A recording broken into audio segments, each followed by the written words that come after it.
Hello everyone, દરેકનું નવા લેક્ચરમાં ફરીથી સ્વાગત કરું છું. તો આજે આપણે લેક્ચર નંબર 15માં જે લાસ્ટ લેક્ચરમાં કીધેલું એ પ્રમાણે થોડાક દાખલાની પ્રેક્ટિસ કરીએ. બરાબર, ચલો સ્ટાર્ટ કરીએ.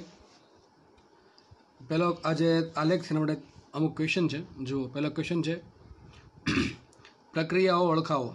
તો કઈ પ્રોસેસ શું બતાવે ઓળખાવાનું છે. આ ક્વેશ્ચન આપણે આગળ સોલ્વ કરી દીધો છે, છતાં પણ મેં પાછો લીધો છે. તો જે પ્રોસેસ એ થશે, આલેખ છે પી વિરુદ્ધ વીનો, તો પ્રોસેસ એ થશે સમદાબી, પ્રોસેસ બી થશે સમતાપી, પ્રોસેસ સી થશે સમોષ્મી અને પ્રોસેસ ડી થશે સમકદ. કઈ પ્રક્રિયા માટે સૌથી વધુ અને કઈ પ્રક્રિયા માટે સૌથી ઓછું કાર્ય થાય છે. આ જે આલેખ આપ્યો છે એ પૂરતું તમારે કહેવાનું છે કે કઈ પ્રોસેસ માટે કાર્ય સૌથી વધારે હશે અને કઈ પ્રોસેસ માટે કાર્ય સૌથી ઓછું હશે. તો ભાઈ પી વિરુદ્ધ વીનો આલેખમાં જે વી અક્ષ પર જેનું ક્ષેત્રફળ વધારે ઘેરાય એના વડે થતું કાર્ય વધારે હોય. તો જુઓ, જોઈને ખબર પડી જાય કે આ જે સમકદ પ્રક્રિયા છે એનું કાર્ય 0 છે, કારણ કે એના વડે કંઈ ક્ષેત્રફળ ઘેરાતું નથી. એનથી વધારે ક્ષેત્રફળ કોણ ઘેરે છે? આ જે સી પ્રોસેસ છે એટલે કે સમોષ્મી પ્રક્રિયા. બરાબર છે. એનથી વધારે કાર્ય કોનું છે? તો કે આ જે બી પ્રોસેસ એટલે કે ટૂંકમાં સમતાપી પ્રક્રિયા છે એ, અને સૌથી વધુ કાર્ય કોનું આવશે? સમદાબી પ્રક્રિયાનું. તો આ પ્રશ્ન એ પૂરો થાય છે. આ સમદાબી, આ સમતાપી, સમોષ્મી ને સમકદ સૌથી વધુ કાર્ય આવશે સમદાબી પ્રક્રિયાનું, અને સૌથી વધુ ઓછું કાર્ય આવશે સમકદ પ્રક્રિયાનું. જો હીટિંગ થતું હોય એટલે કે કદ વધતું હોય તો સમતાપી પ્રક્રિયાનું કાર્ય સમોષ્મી પ્રક્રિયા કરતાં વધારે આવે. ચલો આગળ વધીએ. નેક્સ્ટ પ્રશ્ન સોલ્વ કરીએ. એબીસી પ્રક્રિયા માટે, ટૂંકમાં આ જે આખી પ્રોસેસ છે એના માટે કાર્ય આપ્યું 30 જૂલ તથા ઉષ્મા છે 40 જૂલ. આપણે હવે આ બંનેને ધન જ ગણશું, એમ બી ખબર પડી જાય કે અહીંથી એથી બી જતાં દબાણ અચળ છે પણ કદ વધે છે એટલે તાપમાન વધશે, અને બીથી સી જતાં દબાણ વધે છે, કદ અચળ છે એટલે ટૂંકમાં તાપમાન વધતું હશે. તો એથી બી પ્રક્રિયામાં શું લખાય? વી પ્રપોર્શનલ ટુ ટી, અને બીથી સી પ્રક્રિયામાં શું લખાય? પી પ્રપોર્શનલ ટુ ટી. તો બંનેમાં અહીંયા કદ વધે છે એટલે તાપમાન વધશે, અને દબાણ વધે છે એટલે પણ તાપમાન વધશે. ટૂંકમાં એથી સી તરફ જતાં મારું તાપમાન વધતું જાય છે. હવે તાપમાન વધે છે એ વધારવા માટે મારે શું કરવું છે? બહારથી ઉષ્મા આપી છે. તો આ ક્યુ શું આવશે? 40 જૂલ. તો મને અહીં આપેલું છે ક્યુ બરાબર 40 જૂલ, ધન જ આવશે. આ કાર્ય આપ્યું છે 30 જૂલ, એ પણ ધન જ આવશે, કારણ કે એથી બી જતાં કદ વધે છે, અને કદ વધતું હોય તો વાયુ આપમેળે પ્રોસેસ કરશે એટલે ડબલ્યુ આવશે 30 જૂલ. ક્વેશ્ચન શું છે? એની ઇન્ટરનલ એનર્જી અને સીની ઇન્ટરનલ એનર્જીનો તફાવત શોધો. આપણે કામ કરીએ પહેલાં પ્રથમ ઉષ્માગતિશાસ્ત્રનો પ્રથમ નિયમ વાપરી નાખીએ. તો ક્યુ બરાબર W plus delta E internal. Q મૂકીએ 40, ડબલ્યુ મૂકીએ 30, તો પ્લસ ડેલ્ટા ઈ ઇન્ટરનલ. તો ડેલ્ટા ઈ ઇન્ટરનલ શું સાબિત થશે? Delta E internal is equal to 10 joule. કેટલું આવશે? 10 જૂલ. તો આરામથી સાબિત થઈ શકે કે આ જે પ્રોસેસ થઈ ક્યાંથી ક્યાં એથી સી સુધી જે પ્રોસેસ થઈ એમાં આંતરિક ઉર્જાનો ફેરફાર 10 જૂલ આવશે. હવે આપણને શું માંગ્યું છે અહીંયા? એની આંતરિક ઉર્જા અને સીની આંતરિક ઉર્જા વચ્ચે કેટલી બાદબાકી થાય છે. હવે આન્સર ધન્ય હોઈ શકે અને ઋણે હોઈ શકે. જો એની આંતરિક ઉર્જા સી કરતાં વધારે હોય તો આન્સર ધન આવશે. જો એની આંતરિક ઉર્જા સી કરતાં ઓછી હોય તો આન્સર ઋણ આવશે. આપણને ખબર પડી ગઈ હતી એથી બી જતાં તાપમાન વધે છે, બીથી સી જતાં પણ તાપમાન વધે છે, મતલબ કે એની કરતાં સીનું તાપમાન વધારે હોય તો એનું તાપમાન ઓછું હશે અને સીનું તાપમાન વધારે હશે. તો લખાય અહીંયા ટી એ કરતાં ટીસી મોટું છે. હવે જેનું તાપમાન વધારે હોય એની આંતરિક ઉર્જા વધારે હશે, તો સીની આંતરિક ઉર્જા વધારે હશે અને એની આંતરિક ઉર્જા ઓછી હશે. તો ઓછી આંતરિક ઉર્જામાંથી તમે વધુ આંતરિક ઉર્જા બાદ કરો તો ફેરફાર ધન આવે કે ઋણ આવે? તો શું આન્સર આવશે? -10 જૂલ. આન્સર તો આવી જ ગયો હતો 10 જૂલ, પણ આ 10 જૂલ શું બતાવે? એ અને સી વચ્ચે આંતરિક ઉર્જાનો ફેરફાર. ટૂંકમાં એથી સી તરફ જતાં આંતરિક ઉર્જા 10 જેટલી વધશે, તો એની આંતરિક ઉર્જા સી કરતાં 10 જેટલી ઓછી હશે. એટલે ટૂંકમાં શું આન્સર આવશે? -10 જૂલ. તો આમાં આન્સર આવશે -10 જૂલ. અને તમને આમ માંગે internal energy of C minus internal energy of A, ટૂંકમાં E of C minus E of A, તો શું આન્સર આવત? તો આવત +10 જૂલ. બરાબર છે? સમજાઈ જાય એવી વાત છે. નેક્સ્ટ દાખલા તરફ આપણે આગળ વધીએ. નેક્સ્ટ ક્વેશ્ચન સોલ્વ કરીએ. આ ક્વેશ્ચન જી 2014માં પૂછાયેલો છે. હવે મેં થોડુંક મોડિફિકેશન કર્યું છે કે ઓપ્શન નથી આપ્યા, એની જગ્યાએ તમને સવાલ પૂછી લીધા. તમને આ જે સવાલ પૂછ્યા છે એ એક ઓપ્શન ટાઈપ આપેલા હતા, મેં થોડુંક ચેન્જ કરી દીધો. ટૂંકમાં એટલા માટે આપણે દાખલાને થોડુંક વધારે શીખવા મળે એટલા માટે. ચલો જોઈએ આગળ. ક્વેશ્ચન વાંચીએ આપણે.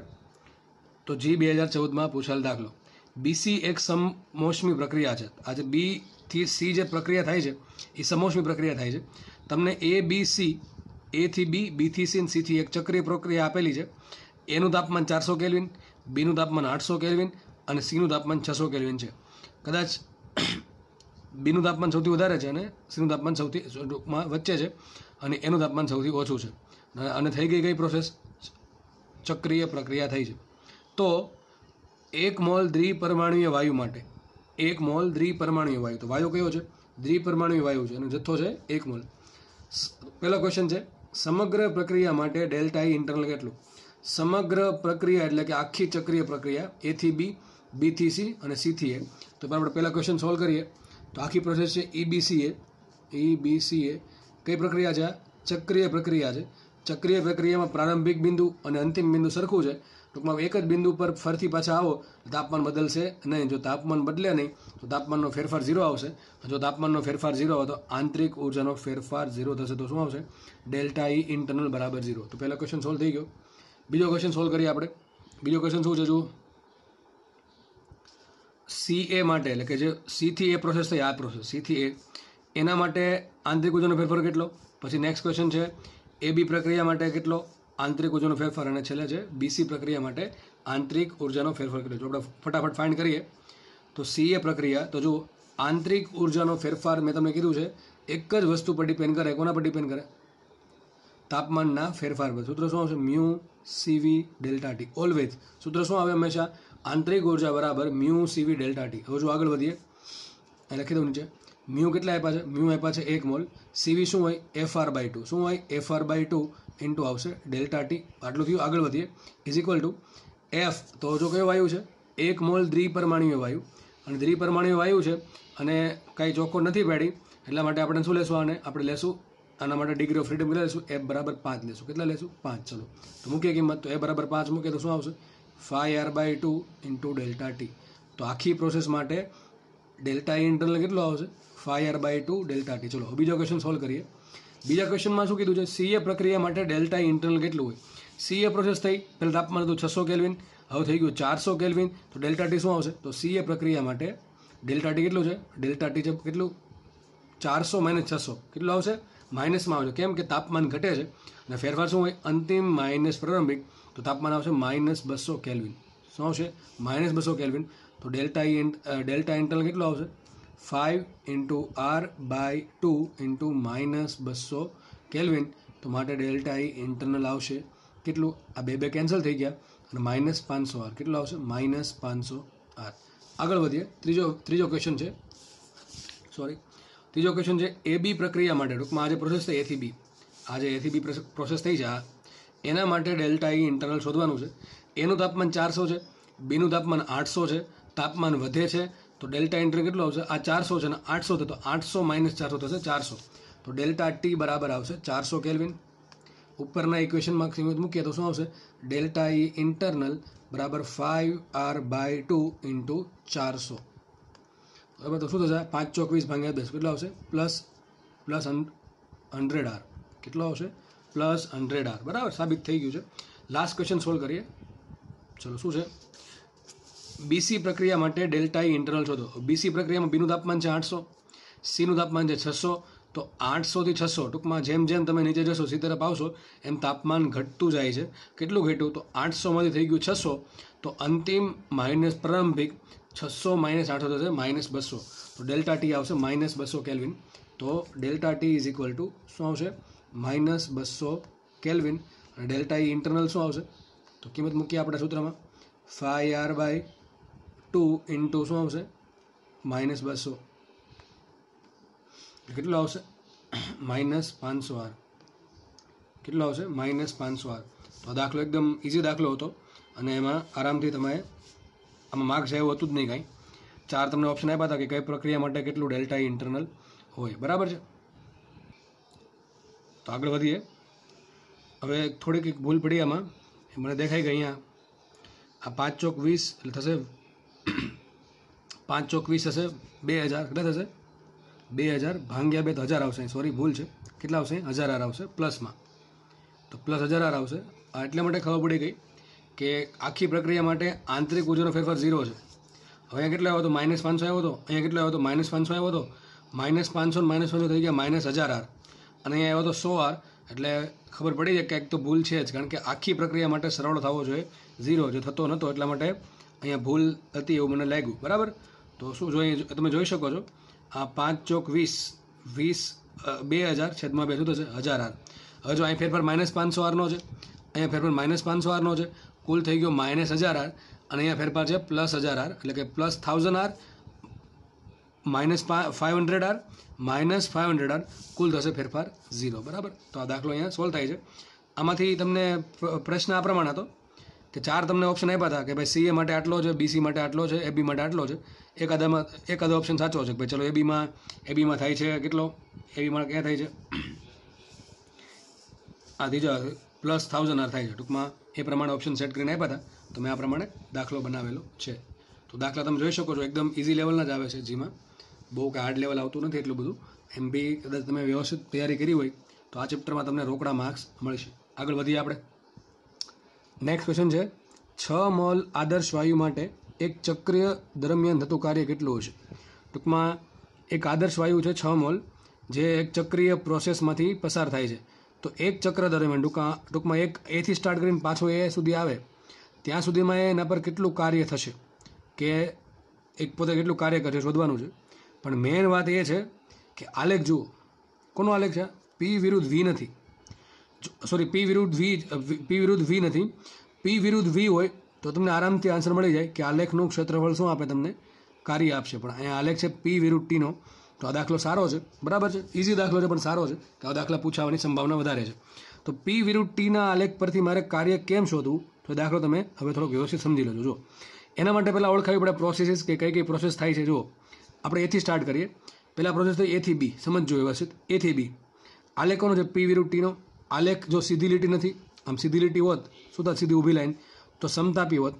આડી લીટી હોત તો સમદાબી થાત, પણ આ ત્રાસી લીટી છે, અને ત્રાસી લીટી તમને ખબર છે, અને આ ત્રાસી લીટી ફરતી પાછી ઉગમ બિંદુમાંથી પસાર થાય છે. તો શું સાબિત થાય કે આલેખ છે આ કોનો? સમકદ પ્રક્રિયાનો. કોનો આલેખ છે આ? સમકદ પ્રક્રિયા. કે સમકદ પ્રક્રિયા હોય તો P પ્રપોર્શનલ ટુ T થાય, એટલે આલેખ આ પ્રમાણે આવે. તો યાદ કરો, આ કઈ થાય? હવે લખી દઉં છું, સમકદ. આ કઈ પ્રક્રિયા છે? સમકદ. ચલો B થી C. તો B થી C પ્રક્રિયામાં દબાણ કેવું છે? અચળ. તો સીધી દેખાય જ છે, કઈ છે? સમદાબી પ્રક્રિયા છે. ફરીથી પાછી C થી D.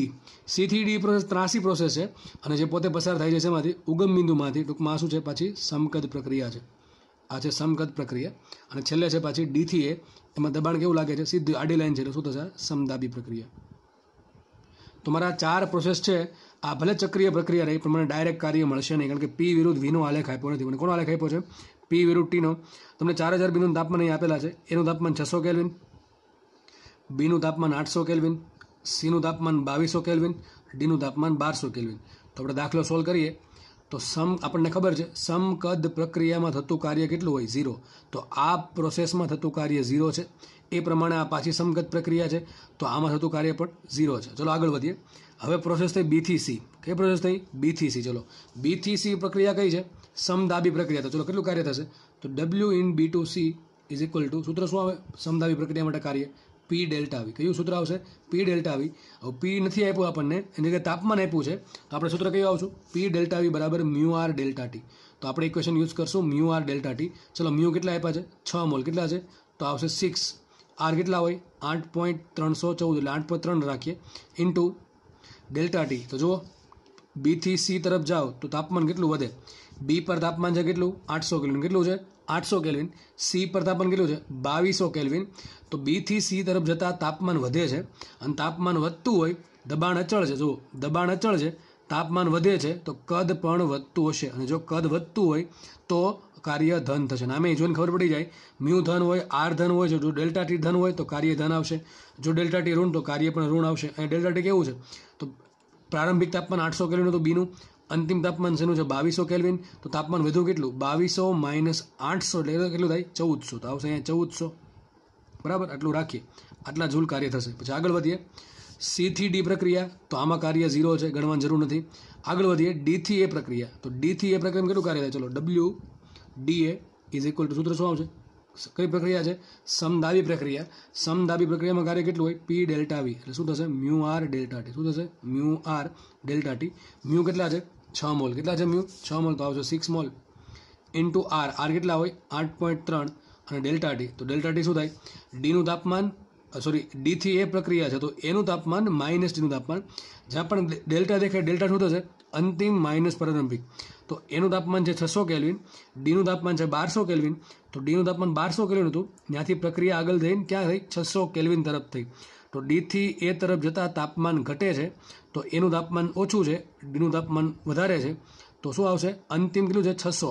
એનું તાપમાન કેટલું છે? 600. ડીનું છે 1200. તો શું થશે? 600 માઇનસ 1200. 600 માઇનસ 1200 શું થાય? માઇનસ 600. તો શું છે? Minus 600 joule.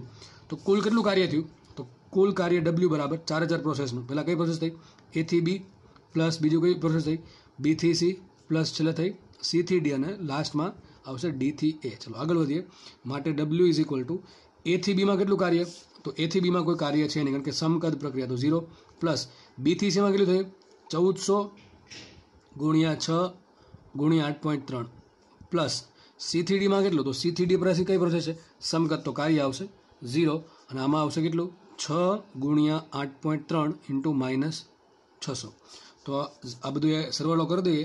હવે જુઓ આમાંથી 6 ગુણ્યા 8.3 કોમન લઈ લઈએ, તો 6 ગુણ્યા 8.3 કોમન આવશે. શું આવશે? 1400 માઇનસ 600. શું થશે? માટે ડબલ્યુ બરાબર 6 ગુણ્યા 8.3 1400 માઇનસ 600 થશે 800. તો જુઓ માટે ડબલ્યુ ઇઝ ઇક્વલ ટુ 8 છંગલે 4800, કેટલા થાય? 4800 ગુણ્યા 8.3. હવે માનો કે 50 છે, માની લો કે કેટલા છે? હવે ઓપ્શન જુઓ. ઓપ્શન તમને આપી દીધા છે એટલે ખબર પડે કેટલી ગણતરી કરવી. ઓપ્શન એ છે 20, ટૂંકમાં કિલો જૂલમાં આન્સર આવશે. શેમાં આન્સર આવશે? કિલો જૂલમાં આવશે. ઓપ્શન એ છે 20, ઓપ્શન બી છે 30, ઓપ્શન સી 40 અને ઓપ્શન ડી છે 60. તો આપણે આના પરથી આપણે આન્સર ટીક કરવાનો છે. માનો કે આને ધાર લઉં હું 5000, સપોઝ કે આન્સરના ઓપ્શન બધા દૂર છે એટલા માટે ચાલશે. આને ધાર લઉં 5000 અને આને ધાર લઉં 8, એપ્રોક્સિમેટ. તો 8 પંચા 40 જેવું થાય છે. તો શું આવશે? અહીંયા 40000. જેને શું કહેવાય? 40 કિલો જૂલ. તો શું આન્સર આવશે? 40 કિલો જૂલ. બરાબર. તો આન્સર આવશે સી. તો દાખલો જુઓ, સારો દાખલો હતો એમ તો, કારણ કે આ બધી ખબર પડતી હોય, પ્રોસેસની સમજવાની, પ્રોસેસનું જ્ઞાન હોય, પ્રોસેસમાં કેટલું કાર્ય થાય એ ખબર હોય તો આ દાખલો આવડે. બાકી તો આમાં તુક્કો જ મારવો પડે અથવા સ્કીપ કરીને આગળ વધવું પડે. તો દાખલો સારો છે. 4 પ્રોસેસ મેં તમને કહી દીધી. યાદ રાખો, પહેલાં હંમેશા જુઓ આલેખ કોનો છે. ડાયરેક્ટ મંડાઈ પડવાનું નહીં કે ચલો આપણે ચક્રીય પ્રોસેસ દેખાણી એટલે ચક્રીય પ્રોસેસના અંદર જે ઘેરાય છે કાર્ય હોય. એવું ક્યારે થાય? જ્યારે પી વિરુદ્ધ વીનો આલેખ હોય તો. અહીંયા પી વિરુદ્ધ ટીનો આલેખ છે.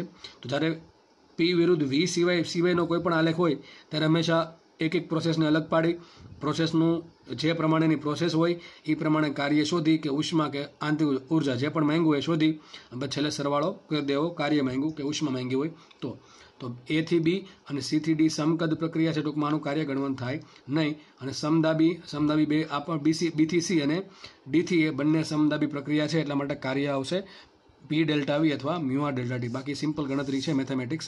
શું આન્સર આવશે? 40 કિલો જૂલ. ચલો આગળ વધશું આપણે. નેક્સ્ટ દાખલો જી 2019માં પૂછેલ દાખલો છે, સોલ્વ કરીએ આપણે. દ્વિપરમાણુય રિજિડ વાયુ અચળ દબાણે, તો દ્વિપરમાણુય વાયુ છે, અચળ દબાણે છે, 10 જૂલ કાર્ય કરે છે. તો વાયુ દ્વારા શોષણ પામતી ઉષ્મા કેટલા જૂલ હોય? ટૂંકમાં મારે કેટલી ઉષ્મા શોષણ પામે શોધવાનું છે. બરાબર છે. હવે જુઓ, ઉષ્મા શોધવાની છે તો ઉષ્માનું સૂત્ર અલગ અલગ પ્રક્રિયા માટે અલગ અલગ આવે. અહીં મને ચોખવટ પાડી દીધી છે કે પ્રક્રિયા અચળ દબાણે થાય છે. તો સૂત્ર શું આવશે? ક્યુ બરાબર, તો સૂત્ર આવશે ક્યુ બરાબર મ્યુ સીપી ડેલ્ટા ટી. શું આવશે? Mu CP delta T. તો મારે મ્યુ સીપી ડેલ્ટા ટી શોધી નાખું તો મને મારો આન્સર આવી જાય. પણ મને ડેલ્ટા ટી આપ્યું નથી, મ્યુ નથી આપ્યું. તો એક કામ કરીએ, આગળ વધીએ. ક્યુ બરાબર મ્યુ સીપીને શું લખાય? સીપી શું હોય? F+2 into R/2 into delta T. તો અહીંયા આગળ લખીએ આપણે ક્યુ ઇઝ ઇક્વલ ટુ આ F+2/2 આગળ લઈ લો. F+2/2 આગળ આવી ગયા. શું છે અહીંયા? Mu R delta T. શું આવશે? Mu R delta T. આટલું આવ્યું? બરાબર છે. ફરીથી કહી દઉં, તમને શોષણ પામતી ઉષ્મા માંગી છે તો ક્યુ બરાબર આવે mu CP delta T. Mu નથી આપ્યા, ડેલ્ટા ટી નથી આપ્યા, તો આપણે એક કામ કરીએ, સીપીની કિંમત મૂકીએ. સીપીનું સૂત્ર શું આવે? આ યાદ હોવું જરૂરી છે. F+2/2 into R. તો ક્યુ બરાબર શું આવશે? F+2/2 આગળ લીધા, શું આવશે? Mu R delta T. હવે આ પદ નથી આપ્યું, એની જગ્યાએ જો વાંચો, અચળ દબાણે 10 જૂલ કાર્ય કરે છે. તો વાયુ છે એ અચળ દબાણે 10 જૂલ કાર્ય કરે છે. તો અચળ દબાણે થતે પ્રક્રિયાનું કાર્ય શું હોય? P delta V. શું હોય? P delta V. અને હમણાં જ ભણાવ્યું પી ડેલ્ટા વીને શું લખી શકાય? Mu R delta T. હવે કાર્ય આપ્યું કેટલું? 10. તો સાબિત શું થયું? મ્યુ આર ડેલ્ટા ટીની કિંમત ટૂંકમાં તમને 10 આપેલી છે. ફરીથી કહી દઉં, કાર્ય 10 જૂલ છે. કાર્યનું સૂત્ર શું આવે? P delta V. હવે તમને પી ડેલ્ટા વી નથી આપ્યા, સોરી, પી ડેલ્ટા વીને શું કહેવાય? કાર્ય. મારે જરૂર છે મ્યુ આર ડેલ્ટા ટીની, તો મ્યુ આર ડેલ્ટા ટીને શું કહેવાય? P delta V. એટલે કે ટૂંકમાં કાર્ય છે 10, એટલે કે 10 બરાબર થશે મ્યુ આર ડેલ્ટા ટી. કિંમત આપણે અહીંયા મૂકી દઈએ. Implies that Q is equal two, અને કયો વાયુ આપ્યો છે? દ્વિપરમાણવિક રિજિડ વાયુ. તો દ્વિપરમાણવિક વાયુ માટે એફ કેટલા હોય? 5. તો એ શું હશે? 5 + 2 7. 7 ભાગ્યા 2 ગુણ્યા 10. દાખલો સોલ્વ થઈ ગયો. ફરીથી કહી દઉં, એફ હોય કેટલા? 5. 5 + 2 7. 7 ભાગ્યા 2 × 10. 70 ભાગ્યા 2 આવશે 35. શું આન્સર આવશે? 35 જૂલ. તો આ તમારો આન્સર આવી ગયો. દાખલો મારા મતે એકદમ ઇઝી દાખલો છે. બધી ચોખવટ પાડી દીધી છે. કાર્ય આપ્યું છે, ઉષ્મા પૂછી છે, તો આ પ્રમાણે બે સૂત્રને ભેગા કરવાથી આરામથી આન્સર આવી જશે. નેક્સ્ટ દાખલો સોલ્વ કરીએ. આ દાખલો પણ જી 2019માં પૂછેલ દાખલો છે. તમે જુઓ કેટલા બધા દાખલા સિમ્પલ જી 2019માં પૂછાયેલા છે, અને આવા જ સિમ્પલ દાખલા જી 2020માં પણ પૂછાયેલા છે. એ તમને હું સોલ્વ કરાવી દઈશ. ચલો આગળ વધીએ. અત્યારે રકમ વાંચો. વાયુ એ થી બી એ બે અલગ અલગ માર્ગે એસીબી તથા એડીબી પ્રક્રિયા કરે છે. શું કહે છે? એક વાયુ છે, એ એ થી બી જાય છે, બે અલગ અલગ માર્ગે. એક માર્ગ છે એસીબી અને એક માર્ગ છે એ થી બી. ચલો આગળ વધીએ, વાંચીએ. એસીબી માર્ગે વાયુ 60 જૂલ ઉષ્મા મેળવે છે. આ જે માર્ગ છે એમાં વાયુ ક્યુ કેટલા આપ્યા? એમાં 60 જૂલ ઉષ્મા મેળવે છે. ઓકે, અને 30 જૂલ કાર્ય કરે છે. આના માટે ડબલ્યુ કેટલા આપ્યા? 30 જૂલ આપ્યા. બરાબર, આગળ વાંચે. એડીબી માર્ગે વાયુ 10 જૂલ કાર્ય કરે છે. એડીબી માર્ગે વાયુ કાર્ય કેટલું કરે છે? ડબલ્યુ બરાબર છે 10 જૂલ. તો આ માર્ગે વાયુ કેટલી ઉષ્મા શોષણ કરે? ટૂંકમાં એડીબી માર્ગે વાયુ કેટલા ઉષ્માનું શોષણ કરે? દાખલોમાં પેન પકડવાની મારા મતે કોઈ જરૂર છે નહીં. દાખલાના આન્સર આમને આવી જાય. જો કહી દઉં તમને, જો હવે ક્યુની ને ડબલ્યુની વાત કરી છે, પ્રોસેસ આપેલી છે, તો એક વસ્તુ ઘટે, કઈ? આંતરિક ઉર્જા. કોની વાત બાકી છે? આંતરિક ઉર્જાને. હવે સમજો, આલેખ પર ધ્યાન રાખો. પ્રક્રિયામાં શું થાય છે? વાયુ છે એથી બી પહોંચે છે, તો પ્રારંભિક પોઈન્ટ એ છે, અંતિમ પોઈન્ટ બી છે. હવે તમને મેં કીધેલ છે આંતરિક ઉર્જા હંમેશા કોના પર ડિપેન્ડ કરે? પ્રારંભિક પોઈન્ટ અને અંતિમ પોઈન્ટ પર. કારણ કે આંતરિક ઉર્જા ડિપેન્ડ કરશે તાપમાન પર. તાપમાન છે એ પોઈન્ટ ફંક્શન છે, એટલે પોઈન્ટ ફંક્શન હોવાના કારણે તાપમાન કોના પર ડિપેન્ડ કરશે? પ્રારંભિક પોઈન્ટ ને અંતિમ પોઈન્ટ પર. ટૂંકમાં 100 વાતની એક વાત, આંતરિક ઉર્જા ડિપેન્ડ કરે પ્રારંભિક પોઈન્ટ ને અંતિમ પોઈન્ટ પર. તમે ગમે એ માર્ગે જાઓ, આમથી આમ આવો, એસીથી બી જાઓ, ડાયરેક્ટ એથી બી જાઓ, એથી એ ડી બી જાઓ, કોઈ પણ માર્ગે જાઓ, આંતરિક ઉર્જા બે માર્ગમાં કેવી હોય? સરખી. જો પ્રારંભિક બિંદુ ને અંતિમ બિંદુ સરખું હોય તો પ્રક્રિયા એ સી બી માટે પ્રારંભિક બિંદુ એ, અંતિમ બિંદુ બી. પ્રક્રિયા એ ડી બી માટે પણ પ્રારંભિક બિંદુ એ, અંતિમ બિંદુ બી છે. એટલા માટે બે પ્રક્રિયા માટે આંતરિક ઉર્જા પ્રારંભિક પોઈન્ટ અને અંતિમ પોઈન્ટ પર ડિપેન્ડ હોવાથી બે પ્રક્રિયાની આંતરિક ઉર્જા કેવી થાય? સરખી થાય. ચલો હવે એ જુઓ, દાખલો આપણે વર્બલી સોલ્વ કરી દઈશું. બરાબર, બોલીને જ કહું છું, લખતો નથી આમાં. ક્યુ બરાબર 60 જૂલ છે, ડબલ્યુ બરાબર 30 જૂલ છે. હોય શું? ક્યુ બરાબર W plus delta E internal. શું હોય? ક્યુ બરાબર W plus delta E internal. તો ક્યુ કેટલા છે? 60. ડબલ્યુ કેટલા છે? 30. તો તમે થોડીક બુદ્ધિ વાપરજો. ઈ ઇન્ટરનલ કેટલા મળશે? Delta E internal. Delta E internal મળે 30. કેટલા મળે? 30. તો ચલો, ડેલ્ટા ઈ ઇન્ટરનલ મને મળી ગયા 30 જૂલ. તો એસીબી પ્રક્રિયા માટે ડેલ્ટા ઈ ઇન્ટરનલ 30 છે. અરે ભાઈ, કોઈ પણ પ્રક્રિયા માટે ડેલ્ટા ઇન્ટરનલ શું હશે? 30 હશે. ચલો, તો એડીબી પ્રક્રિયા માટે પણ ડેલ્ટા ઇન્ટરનલ કેટલા હશે? 30 હશે. કારણ કે ડેલ્ટા ઇન્ટરનલ પ્રારંભિક અને અંતિમ બિંદુ પર ડિપેન્ડેડ છે. બંને માટે, બે પ્રોસેસ માટે પ્રારંભિક અને અંતિમ પોઈન્ટ સરખા હોવાથી બેમાં ડેલ્ટા ઇન્ટરનલ કેટલા આવશે? 30 આવશે. ચલો, તો જુઓ હવે જે પ્રોસેસ થઈ એડીબી, એના માટે ડેલ્ટા ઇન્ટરનલ કેટલા હશે? 30 જ હશે. કેટલા હશે? 30. તો ડેલ્ટા ઇન્ટરનલ બીજી પ્રોસેસ માટે કેટલા હશે? 30. તો આના માટે પણ 30 છે અને આના માટે પણ 30 છે. ચલો, અહીં કાર્ય કેટલું છે? 10 જૂલ. ડેલ્ટા ઇન્ટરનલ કેટલા છે? 30 જૂલ. કાર્ય પણ ધન છે, કારણ કે કદ વધે છે, અને ડેલ્ટા ઇન્ટરનલ પણ ધન જ છે. બરાબર છે. તો કેટલી ઉષ્મા થશે? તો શું નિયમ શું આવશે ઉષ્માગતિશાસ્ત્રનો? ક્યુ બરાબર W plus delta E internal.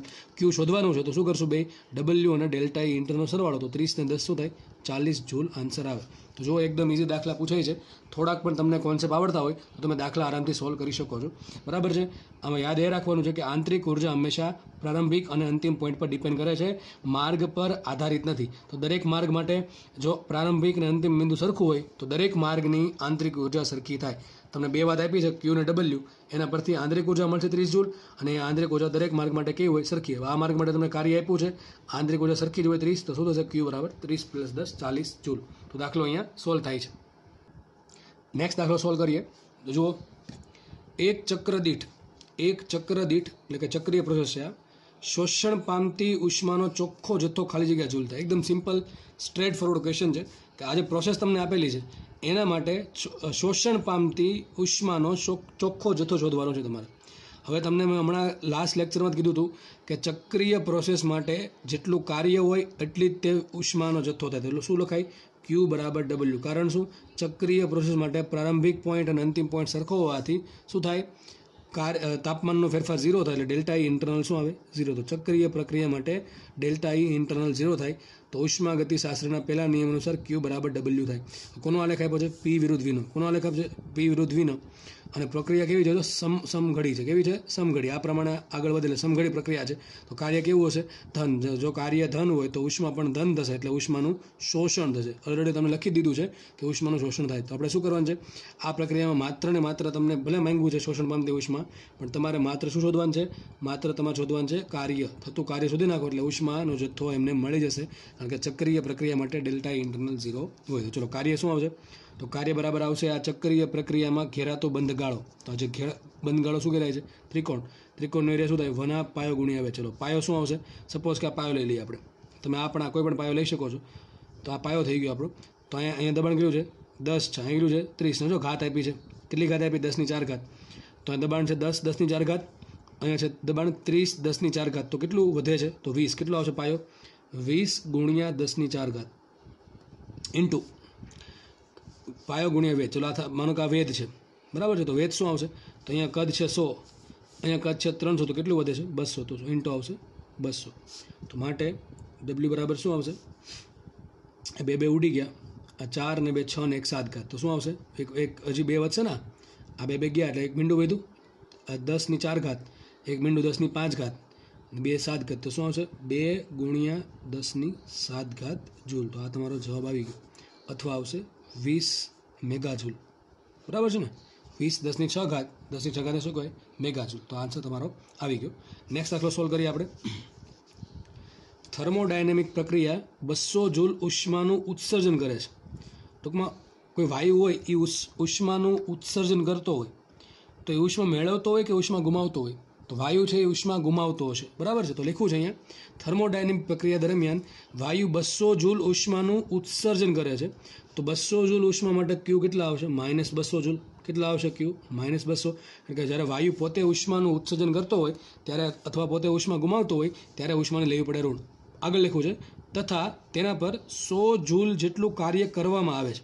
તો એના પર કાર્ય કર્યું છે અને જ્યારે વાયુ પર કાર્ય કરવામાં આવે ત્યારે કાર્ય લેવું પડે ઋણ. તો આવશે -100 જૂલ. તમને મેં કીધું હતું ઇલેક્ટ્રિસિટીના પંખાનું ઉદાહરણ યાદ રાખવું. ઇલેક્ટ્રિસિટી આપો એટલે કે ઉષ્મા આપો છો, પંખો ફરે છે તો પંખો કાર્ય કરે છે, એ વસ્તુને ધન લેવાની. ટૂંકમાં ઉષ્મા સિસ્ટમને મળતી હોય અને સિસ્ટમ કાર્ય કરતી હોય એ વસ્તુ ધન થશે. જો સિસ્ટમ પર કાર્ય કરવું પડતું હોય અથવા સિસ્ટમ છે એ ઉષ્માનું શું કરતી હોય? ગુમાવતી હોય તો એને ઋણ લેવી પડે. આગળ વધીએ. તથા જો વાયુની પ્રારંભિક આંતરિક ઉર્જા 10 જૂલ હોય તો વાયુની અંતિમ આંતરિક ઉર્જા શોધો. તો આપણે E2 શોધવાના છે. E2 કેટલા છે એ શોધવાના છે. અને E1 તમને આપ્યા છે 10 જૂલ. આ E2 ને E1 શું છે? આંતરિક ઉર્જા. ચલો આપણે પહેલાં કામ કરીએ. QW ને આંતરિક ઉર્જાને ભેગું કરતો નિયમ વાપરી દઈએ. Q બરાબર W plus delta E internal. બરાબર છે. ચલો તો Q કેટલા આપ્યા? -200. W કેટલા છે? -100. તો આના પરથી મને ડેલ્ટા E ઇન્ટરનલ મળશે. તો જો આ -100 છે એ આ બાજુ થઈ જશે પ્લસ. -200 પ્લસ 100 શું થશે? -100. તો શું આવશે? ડેલ્ટા E ઇન્ટરનલ બરાબર -100. હવે ડેલ્ટા ઇન્ટરનલ શું કહેવાય? E2 - E1 બરાબર -100. તમને E1 કેટલા આપ્યા? 10 આપ્યા. કેટલા આપ્યા છે? 10. તો અહીંયા આવશે E2 - 10 બરાબર -100. આ જે -10 છે એ આ બાજુ આવ્યું તો થઈ જશે +10. તો શું આવશે અહીંયા? E2 બરાબર -100 પ્લસ 10 જૂલ. તો શું આન્સર આવશે? E2 બરાબર આવશે -90 જૂલ. શું આવશે? -90 જૂલ. તો આ દાખલો પણ એકદમ સારો છે. ટૂંકમાં આમ ઇઝી દાખલો છે પણ પેલું ઉષ્મા કાર્ય અને આંતરિક ઉર્જા ક્યારે ધન થાય ક્યારે ઋણ થાય એ ખબર હોય તો. બાકી તો આમાં ઘણા અને 200 ને ધન લઈ લે, 100 ને પણ ધન લઈ લે. શું થશે? 200 અહીં થશે 100. તો શું આવશે? ડેલ્ટા એનર્જી આવશે 100 અને +100 માંથી 10 બાદ કરીને શું લખીને આવશે તમે? 90 જૂલ ટીક કરીને આવો તો 5 માર્ક જાય. અને આન્સર શું આવશે? -90 જૂલ આવશે. ઉષ્માનું ઉત્સર્જન કરે છે વાયુ એટલે કે ઉષ્મા ગુમાવે છે એટલા માટે ઉષ્મા લીધી ઋણ. પછી વાયુ પર 100 જૂલનું બહારથી કાર્ય કર્યું એટલે કાર્ય પણ લીધું ઋણ. એટલા માટે એના પરથી આપણે પહેલાં આંતરિક ઉર્જા મેળવી તો આંતરિક ઉર્જાનો ફેરફાર આવશે -100 જૂલ. આંતરિક ઉર્જાના ફેરફારને શું કહેવાય? અંતિમ માઇનસ પ્રારંભિક. તો E2 - E1 બરાબર -100. E1 લઈ ગયા આ બાજુ તો E2 બરાબર આવશે -100 પ્લસ E1. E1 કેટલા છે? 10. તો શું આવશે? -100 પ્લસ 10 આવશે -90 જૂલ. તો દાખલો અહીંયા પૂરો થાય છે. આપણે એકદમ ઇઝી દાખલો હતો, પણ સારો દાખલો હતો, બરાબર છે. સંજ્ઞા પદ્ધતિનો યુઝ કરીને દાખલો આપણે સોલ્વ કર્યો. આગળનો ક્વેશ્ચન વાંચીએ તો રકમ વાંચું પહેલાં હું. 1 મોલ હિલિયમ વાયુમાંથી કુલ 1000 જૂલ ઉષ્મા પ્રક્રિયા દરમિયાન મેળવવામાં આવે છે. જો શું થયું છે? ઉષ્મા જે છે એ વાયુને આપવામાં નથી આવતી, વાયુમાંથી મેળવવામાં આવે છે. તો મને એમ કહો, આ જે ઉષ્મા છે એ ધન લેવાની કે ઋણ લેવાની? ભાઈ, જ્યારે વાયુમાંથી ઉષ્મા મેળવવામાં આવે કે જ્યારે વાયુ ઉષ્મા ગુમાવતો હોય ત્યારે આપણે આંતરિક ઉર્જા કેવી લઈએ? ઉષ્મા કેવી લઈએ? ઋણ લઈએ છીએ. તો ઉષ્મા કેવી આવશે? ઋણ આવશે. તો શું લખાય? Q બરાબર -1000 જૂલ. તો પહેલી વાત તો મને આ ખબર પડી કે Q બરાબર -1000 જૂલ. અને કઈ પ્રક્રિયામાંથી? સમગ્ર પ્રક્રિયા. હવે સમગ્ર પ્રક્રિયા કઈ છે? A થી B, B થી C, C થી A. ટૂંકમાં એક ચક્રીય પ્રક્રિયા છે. અને જો ચક્રીય પ્રક્રિયા હોય તો તમને હમણાં કીધું Q બરાબર શું થાય? W. કારણ કે ચક્રીય પ્રક્રિયા માટે ડેલ્ટા E ઇન્ટરનલ 0 હોય. તો Q બરાબર W. Q કેટલા છે? -1000 જૂલ. તો W પણ શું હશે? W બરાબર આવશે -1000 જૂલ. ઓકે, ચલો આટલે ખબર પડી ગઈ. નેક્સ્ટ આગળ વધીએ. હવે શું કહે છે? તો BC પ્રક્રિયા દરમિયાન કેટલું કાર્ય થશે? તો આજે B થી C પ્રક્રિયા થઈ, B થી C. એ પ્રક્રિયામાં કેટલું કાર્ય થશે? હવે જુઓ, તમને આપેલું છે એનું તાપમાન 300 કેલ્વિન, બીનું તાપમાન 600 કેલ્વિન. આની જેવો એક દાખલો ગણાવેલો છે.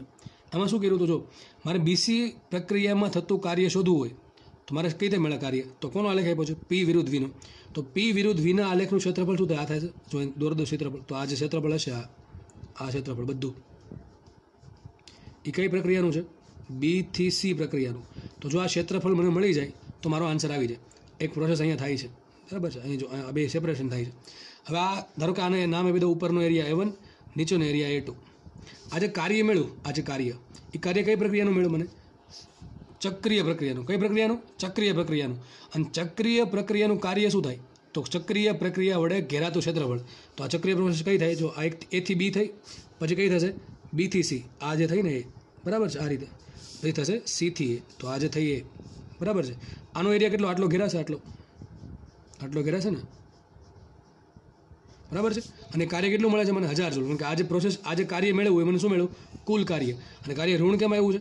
પ્રોસેસ જો કઈ છે? વિષમઘડી છે. કઈ છે પ્રોસેસ?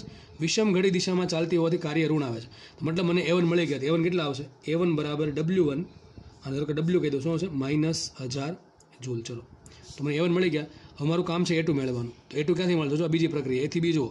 તો A થી જે B જે પ્રોસેસ થાય છે, A થી B, એનું કેટલું એરિયા ઘેરે? જો આટલો. A થી B પ્રક્રિયાનો એરિયા ઘેરાશે આટલો.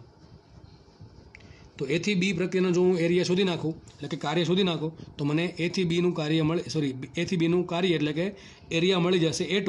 અને મારે શોધવાનું શું છે? B થી C પ્રક્રિયામાં થતું કાર્ય. તો શું મળશે મને? A1 પ્લસ A2 કરીને મને આન્સર આવી જશે. ચલો હવે કામ કરીએ આપણે. હવે A2 પ્રક્રિયા માટે મારે કાર્ય શોધવાનું છે. સૂત્ર શું આવશે? તો પહેલાં ફાઇન્ડ કરવું પડે પ્રોસેસ કઈ છે. તો A થી B પ્રક્રિયા કઈ પ્રોસેસ છે? A થી B પ્રક્રિયા છે સમદાબી પ્રક્રિયા. જો કેવું છે, દબાણ કેવું રહે છે? અચળ. તો સમદાબી પ્રક્રિયા આપણે વાત કરીએ A થી B પ્રક્રિયાની. તો સમદાબી પ્રક્રિયા થશે. કેવી થશે? સમદાબી પ્રક્રિયા. અને સમદાબી પ્રક્રિયા માટે કાર્ય શું આવે? તો કાર્ય શું આવશે? W બરાબર P ડેલ્ટા V. શું આવશે? P delta V. પણ P ડેલ્ટા V જગ્યાએ શું મને આપ્યું? તાપમાન આપ્યું. સૂત્ર શું આપણે વાપરશું? μR delta T. શું વાપરશું? μR delta T. હવે તમને મ્યુ કેટલા આપ્યા? તો કે લખ્યું છે 1 મોલ હિલિયમ વાયુ. શું લખ્યું? 1 મોલ હિલિયમ. તો મ્યુ આવશે 1. તો શું આવશે અહીંયા? R delta T. શું આવશે અહીંયા? R delta T. માટે W is equal two R કેટલા હોય? 8.3 લઈ લઈએ. અને ડેલ્ટા T શું થશે? એનું તાપમાન હતું 300, બીનું તાપમાન છે 600. તો કેટલું વધશે તાપમાન? 600 માઇનસ 300. શું આવશે? 600 માઇનસ 300. તો શું આવશે? માટે W બરાબર 8.3 ગુણ્યા 300. એક જો અહીંયા કામ કરીએ, એક મીંડો આપી દઈએ, 8.3 થઈ જશે 83. 83 ગુણ્યા 30. હવે જો 3 તેરી 9, 8 તેરી 24. તો 2490 જૂલ. કેટલું કાર્ય થાય? 2490 જૂલ. તો જુઓ, મને કુલ કાર્ય મળી ગયું. તો કુલ કાર્ય લખાઈશું. કુલ કાર્ય બરાબર A થી B થતું કાર્ય પ્લસ B થી C થતું કાર્ય પ્લસ C થી A થતું કાર્ય. સમજો, A થી B થતું કાર્ય, B થી C અને C થી A થતું કાર્ય શું કહેવાય? કુલ કાર્ય.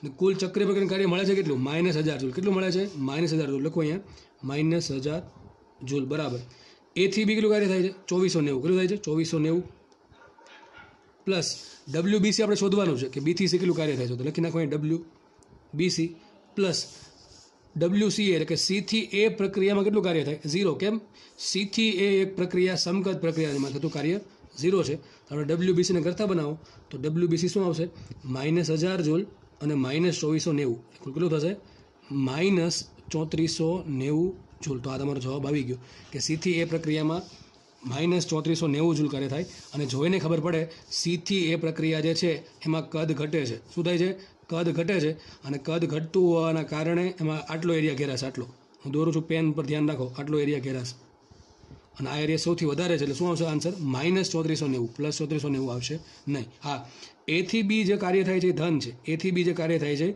એ ધન છે પરંતુ સી થી બી થી સી જે કાર્ય થાય છે કેવું છે ઋણ છે તો આપણે શું કર્યું દરેક પ્રક્રિયાનું અલગ અલગ કાર્ય મેળવવું એ થી બીનું કાર્ય બી થી સીનું કાર્ય શોધવાનું છે અને સી થી એનું કાર્ય 0 આવશે તો એ થી બીનું કાર્ય કેટલું આવ્યું આપણે લગભગ આવ્યું 2490 જૂલ તો જુઓ હવે પ્રક્રિયામાં તમને શું આપ્યું છે કે વાયુ યાદ રાખો ચક્રીય પ્રક્રિયામાં જરૂર હોય કાર્યની તમને ઉષ્મા આપશે અને જ્યારે ચક્રીય પ્રક્રિયામાં તમને ઉષ્માની જરૂર ત્યારે કાર્ય આપશે એટલે કે ટૂંકમાં શું આપણે સાબિત કરી શકાય કે ચક્રીય પ્રક્રિયા માટે ઉષ્મા અને કાર્ય સરખા હોય કારણ કે આંતરિક ઉર્જા શું હોય 0 તો ચક્રીય પ્રોસેસમાં વાયુ 1000 જૂલ ઉષ્માનું વાયુ 1000 જૂલ ઉષ્મા ગુમાવે છે એટલા માટે વાયુનું ઉષ્મા થશે -1000 જૂલ અને જો વાયુની ઉષ્મા -1000 જૂલ હોય તો વાયુ દ્વારા થતું કુલ કાર્ય છે આખી પ્રક્રિયામાં કેટલું આવશે -1000 જૂલ ક્યુ બરાબર ડબલ્યુ પરથી તો આખી પ્રક્રિયાનું કાર્ય શું થાય એ થી બીનું કાર્ય બી થી સીનું કાર્ય પ્લસ સી થી એનું કાર્ય તો આપણે એ થી બીનું કાર્ય કેટલું મેળવું 2490 સમદાવી પ્રક્રિયા માટે બી થી સીનું શોધવાનું છે તેમને રહેવા દીધું અને વાત કરીએ ડબલ્યુસી એની